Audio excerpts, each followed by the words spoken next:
महाराज की जय जय भवानी जय शिवाजी जय भवानी जय शिवाजी जय जय जय जय जय भवानी जय जय जय जय जय शिवाजी जय जय जय जय जय शिवाजी जय जय जय जय जय भवानी।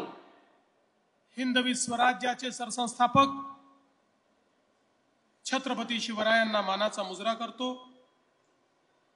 भारतीय राज्यघटनेचे शिल्पकार भारतरत्न डॉक्टर बाबासाहेब आंबेडकर यांना मानवंदना अर्पित करतो।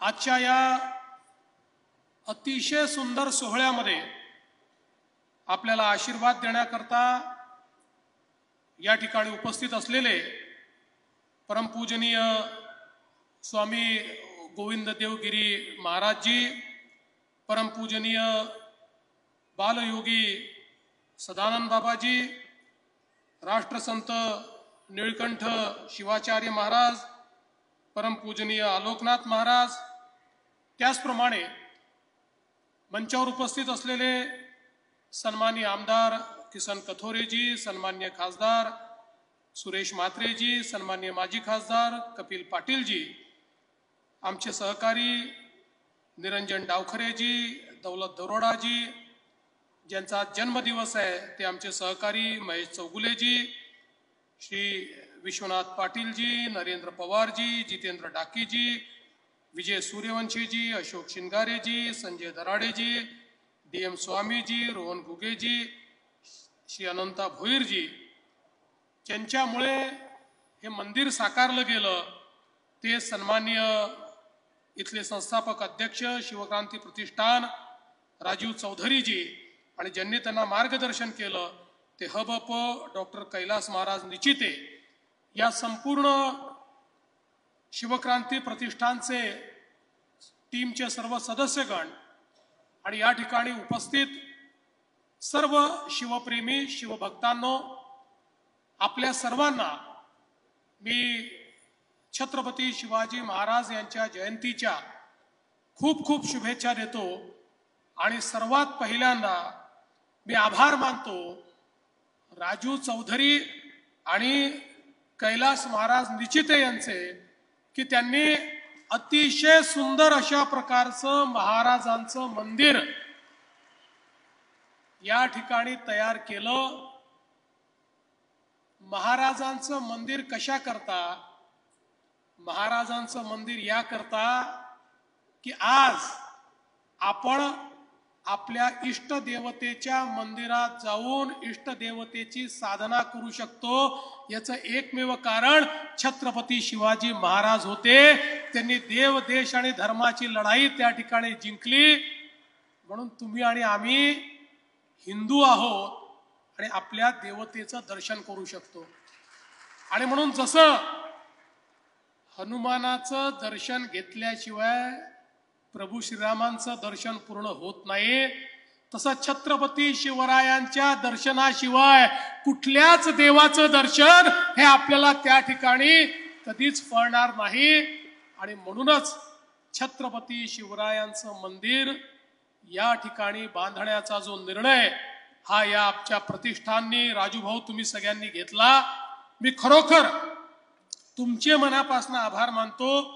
आणि तुम्ही हे जे काम केलेलं आहे या कामाकरता, तुमच्या या मेहनती करता, तुमच्या समर्पणाकरता तुमच्याही ठाई मी नतमस्तक या ठिकाणी होतो। हे जे काम तुम्ही केलेलं आहे अद्वितीय अशा प्रकारचं काम आहे। अतिशय सुंदर अशा प्रकारचं मंदिर, केवळ मंदिर नाहीये, त्याला सुंदर तटबंदी आहे, अतिशय चांगलं बुरुज त्या ठिकाणी आहे, दर्शनीय अशा प्रकारचा प्रवेशाचा मार्ग आहे, बगीच्याची जागा त्या ठिकाणी आहे आणि शिवरायांच्या जीवनातले सगळे प्रसंग देखील आपल्याला त्या ठिकाणी पाहायला मिळतात। अतिशय सुंदर शिवरायांच्या जन्मापासून तर राज्याभिषेकापर्यंत आणि छत्रपती संभाजी महाराजांनी ज्यावेळी वाघाचा जबडा फोडला होता त्या प्रसंगापर्यंतचे सर्व प्रसंग हे आपल्याला या मंदिरामध्ये पाहायला मिळतात। आणि याचा उल्लेख झाला की छत्रपती शिवरायांसोबत महाराष्ट्राची कुलस्वामिनी आई तुळजाभवानी देखील आहे आणि राष्ट्रमाता राजमाता आई जिजाऊ मासाहेब देखील आहेत. त्यामुळे खऱ्या अर्थानं हे राष्ट्र मंदिर आहे असं जर मी म्हटलं तर ते चुकीचं ठरणार नाही. हे राष्ट्र मंदिर या ठिकाणी निर्माण झालेलं आहे की ज्यातनं एक मोठी प्रेरणा ही आपल्या सगळ्यांना मिळणार आहे. आज आपण पाहतोय खरं म्हणजे छत्रपती शिवरायांनी ज्या काळामध्ये या देशामध्ये अनेक राजे अनेक राजवाडे हे मुघलांची आणि परकीय आक्रमकांची मनसबदारी घेऊन त्यांच्या अधिपत्याखाली काम करत होते. ज्यावेळेस लढण्याची शक्ती कुठेतरी क्षीण झाली होती, ज्यावेळी गुलामगिरी हीच महिमामंडित होत होती आणि कोणाचे तरी मनसबदार म्हणून कोणाचे तरी सरदार म्हणून मिरवण्याची प्रथा या देशामध्ये तयार झाली होती, त्यावेळी आई जिजाऊंच्या आशीर्वादानं छत्रपती शिवरायांवर असे संस्कार झाले की कुठल्याही परिस्थितीमध्ये आता या मुलखाला आम्ही पारतंत्र्यात राहू देणार नाही. हे जे परकीय आक्रमक, हे मुघल, हे वेगवेगळे जे आक्रमक या ठिकाणी आलेले आहेत, हे ज्या प्रकारे आमच्या स्वकीयांवर अत्याचार करतात, अनाचार करतात, दुराचार करतात, यांना कुठेतरी धडा शिकवला पाहिजे आणि देव देश आणि धर्माकरता रयतेचं राज्य स्थापन झालं पाहिजे. अशा प्रकारच्या विचारातून आई जिजाऊंनी शिवबांना घडवलं आणि शिवबांनी चमत्कार केला. बघा, या देशामध्ये आपण प्रभू श्रीरामांना युगपुरुष म्हणतो. प्रभू श्रीराम युगपुरुष काय? आपण तर म्हणतो प्रभू श्रीराम हे ईश्वर होते. मग रावणाशी लढण्याकरता प्रभू श्रीरामांना त्या ठिकाणी सेनेची आवश्यकता काय होती? ईश्वराने तर चमत्काराने रावणाला हरवायला हवं होतं, पण ते युगपुरुष होते. याचं कारण त्यांना हे माहिती होतं की जोपर्यंत असुरी शक्ती संपवण्याकरता समाजातलं पौरुष मी जागृत करणार नाही, समाजातला जो सगळ्यात कमजोर व्यक्ती आहे त्याच्या मनामध्ये ही शक्ती मी तयार करणार आहे की रावणाची शक्ती किती मोठी असली तरी ती अधर्माची शक्ती आहे आणि अधर्माच्या शक्तीला हरवण्याची ताकद माझ्यामध्ये आहे. अशा प्रकारचं पौरुष हे समाजातल्या शेवटच्या व्यक्तीत तयार केलं पाहिजे.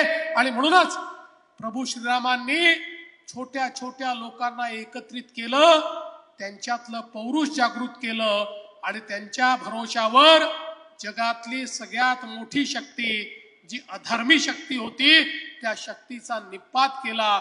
आणि म्हणूनच एका नव्या युगाची निर्मिती करणारे प्रभू श्रीराम हे आमच्याकरता युगपुरुष आहेत. तसेच छत्रपती शिवरायांनी देखील त्या ठिकाणी 18 पगड जातीच्या लोकांना एकत्रित केलं, ज्यांनी कधी लढण्याचा विचारही केला नव्हता. अशा लोकांना एकत्रित केलं. शेतकरी असतील, शेतमजूर असतील, 12 बलुतेदार असतील, अलुतेदार असतील, छोटे छोटे लोक हे सगळे एकत्रित केले आणि त्यांच्यामध्ये पौरुष त्या ठिकाणी निर्माण केलं. त्यांच्यात विजिगीषू वृत्ती तयार केली आणि त्यांच्यामध्ये या गोष्टीचं बीजारोपण केलं की आपल्याला राजाकरता लढायचं नाही, सिंहासनाकरता लढायचं नाही आहे, आपल्याला देव देश आणि धर्माकरता लढायचं आहे. आणि देव देश आणि धर्माची लढाई हे मावळे अशा प्रकारे लढले की लाखाच्या फौजा खानाच्या यायच्या आणि 5000 मावळे त्या लाखाच्या फौजांना त्या ठिकाणी परास्त करून टाकायचे. हे जे बीजारोपण त्या ठिकाणी छत्रपती शिवाजी महाराजांनी केलं, त्यातूनच पुढच्या काळामध्ये छत्रपती संभाजी महाराज, राजाराम महाराज, तारा राणी यांच्यापासनं तर मराठ्यांनी अटके पार झेंडे लावले आणि त्या ठिकाणी अफगाणिस्तानापर्यंत संपूर्ण हिंदवी स्वराज्याचा भगवा झेंडा हा छत्रपती शिवरायांच्या प्रेरणेने या ठिकाणी लागला. महाराज हे तर खूप लवकर आपल्यातनं निघून गेले, पण महाराजांनी या भारतामध्ये, या मराठी मातीमध्ये एक असा अंगार फुलवला की त्यानंतर या ठिकाणी औरंगजेबाला गाडल्याशिवाय मराठे थांबले नाहीत. मराठ्यांनी यानंतर या संपूर्ण मोगली साम्राज्याचा निपात केला आणि दिल्लीवरही झेंडा गाडणारे जर कोणी होते तर ते मराठे होते. मर्दा आम्ही मराठे खरे, दुश्मनांना भरे कापरे, देश रक्षा वया धर्म तारावया, कोण झुंजात मागे उरे असे सांगणारे मराठे हे अटके पार त्या ठिकाणी पोचले. 18 पगड जातीच्या लोकांनी दाखवलेलं हे जे शौर्य होतं, हे शौर्यच छत्रपती शिवाजी महाराजांनी या देशाला आणि या महाराष्ट्राला दिलेली देण आहे. आणि म्हणून या महाराष्ट्रामध्ये एकोप्यानं राहणारा महाराष्ट्र, सोबत राहणारा महाराष्ट्र, एकसंघ महाराष्ट्र हाच खऱ्या अर्थानं शिवरायांना अपेक्षित महाराष्ट्र आहे. जाती धर्मामध्ये विभंगलेला महाराष्ट्र हा छत्रपती शिवरायांना अपेक्षित नाही. आणि म्हणून मला असं वाटतं की ज्यावेळी आपण या ठिकाणी छत्रपती शिवाजी महाराजांच्या मंदिरामध्ये जातो त्यावेळी तोच संकल्प घेतला पाहिजे की देव देश आणि धर्माकरता जी लढाई छत्रपती लढले, ज्या प्रकारे त्यांनी आज आम्हाला हिंदू म्हणून जगण्याकरता या ठिकाणी ठामपणे जगण्याची संधी दिली. आणि छत्रपती शिवराय असतील किंवा ज्यांचा उल्लेख या ठिकाणी केला पाहिजे त्या लोकमाता पुण्यश्लोक अहिल्यादेवी होळकर असतील, ज्यांनी संपूर्ण हिंदुस्थानामध्ये मोगली साम्राज्याने आमची जी मंदिरं त्या ठिकाणी तोडली होती त्या सगळ्या मंदिरांचा पुनर्निर्माण केला. आज त्या अहिल्यादेवींचेही 320 जन्मशताब्दी आपण या ठिकाणी साजरी करतो आहोत. ही सगळी हे केवळ आमचे राजे नाहीत, ही आमची दैवत आहेत, ज्यांच्या विचारानेच आपण महाराष्ट्र घडवू शकतो, यांच्याच विचाराने आपण देश घडवू शकतो. आणि म्हणूनच आज आपल्याला कल्पना आहे की या ठिकाणी आपला प्रयत्न आहे छत्रपती शिवरायांचे जे 12 किल्ले आहेत त्यांना जागतिक वारसा स्थळ म्हणून युनेस्को कडनं मान्यता मिळवून घेण्याचा प्रयत्न आपण करतो आहोत. माननीय नरेंद्र मोदी साहेबांनी युनेस्को मध्ये त्याचं नॉमिनेशन केलंय, त्याची प्रोसेस चाललेली आहे. आणि त्यानंतर आमचे हे 12 किल्ले जागतिक वारसा स्थळांच्या यादीमध्ये त्या ठिकाणी जातील. आपल्याला कल्पना आहे संगमेश्वरला ज्या ठिकाणी सरदेसाईंच्या वाड्यामध्ये छत्रपती संभाजी राजांना त्या ठिकाणी कप्तानं अटक करण्यात आली. देश धर्म पर मिटने वाला शेर शिवा का छावा था, महापराक्रमी परम प्रतापी एक ही शंभू राजा था. अशा प्रकारचे छत्रपती संभाजी राजे त्या संगमेश्वरचा वाडा देखील आता आपण त्या ठिकाणी विकासाकरता घेतो आहोत. आणि त्याही ठिकाणी अतिशय चांगलं स्मारक हे छत्रपती संभाजी महाराजांचं आपण करणार आहोत. वडू आणि तुळापूरला तर आपण ते करतोच आहोत. आणि यासोबत उत्तर प्रदेशच्या सरकारला आम्ही विनंती केलेली आहे की आग्र्याला ज्या कोठीमध्ये छत्रपती शिवरायांना त्या ठिकाणी कैद केलं होतं तीही आम्हाला महाराष्ट्र सरकारला स्मारक म्हणून विकसित करण्याकरता आपण त्या ठिकाणी द्यावी. आणि त्याकरताही बजेटमध्ये आपण तरतूद केली आहे. आणि एवढंच नाही तर पानिपतला ज्या ठिकाणी मराठ्यांनी प्रचंड शौर्य दाखवलं होतं आणि पानिपतच्या लढाईनंतर 10 वर्षामध्ये माजी शिंदेंनी पुन्हा एकदा दिल्लीच्या तख्तावर आपला भगवा झेंडा लावला होता, त्या खऱ्या अर्थानं पानिपतलाही आपलं स्मारक व्हावं अशा प्रकारचा प्रयत्न आपण सुरू केला.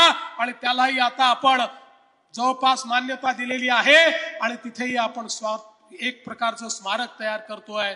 ही सगळी आपल्या वारशाची स्थळं आहेत, ही आपल्या प्रेरणेची स्थळं आहेत, ही स्थळं आहेत म्हणून आपल्यामध्ये स्वाभिमान आहे, म्हणून आपल्यामध्ये अभिमान आहे. आणि म्हणून आज हे जे मंदिर या ठिकाणी तुम्ही तयार केलेलं आहे, निश्चितपणे या मंदिराच्या परिसराला या ठिकाणी तीर्थस्थळाचा दर्जा हा तात्काळ देण्यात येईल.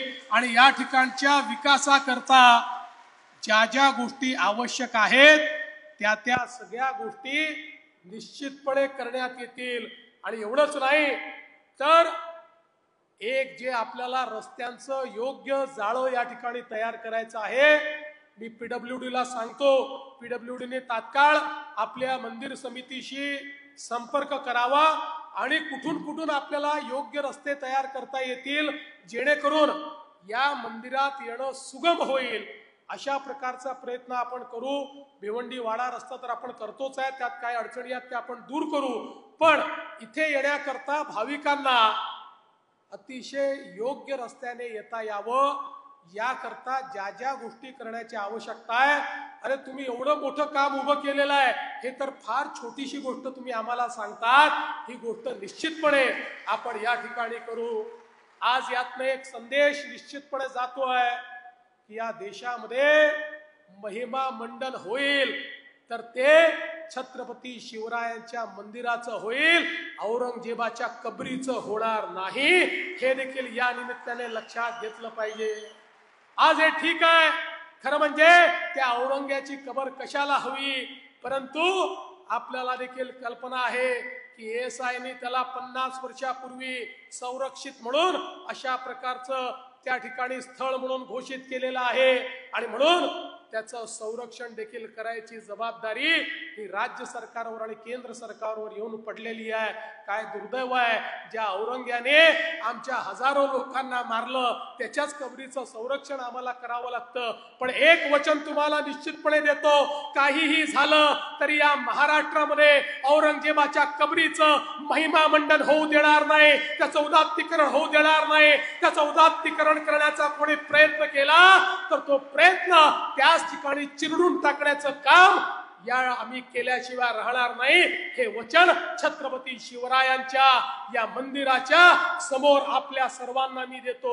आज या निमित्ताने खरं म्हणजे आपण मला आजच्या पवित्र दिनी एवढी मोठी संधी दिली त्याबद्दल मी आपले मनापासून आभार मानतो. खर तर राजू भाऊ तुमचे आणि कैलास महाराज निश्चिते तुमचे आणि तुमच्या संपूर्ण टीमचे किती आभार मानावे तेवढे कमी आहेत. हे पुण्य कार्य करण्याची संधी तुम्ही मला दिली त्याबद्दल तुमचे शतशः आभार मानतो आणि माझं बोलणं संपवतो. धन्यवाद. जय हिंद, जय महाराष्ट्र, जय शिवराय.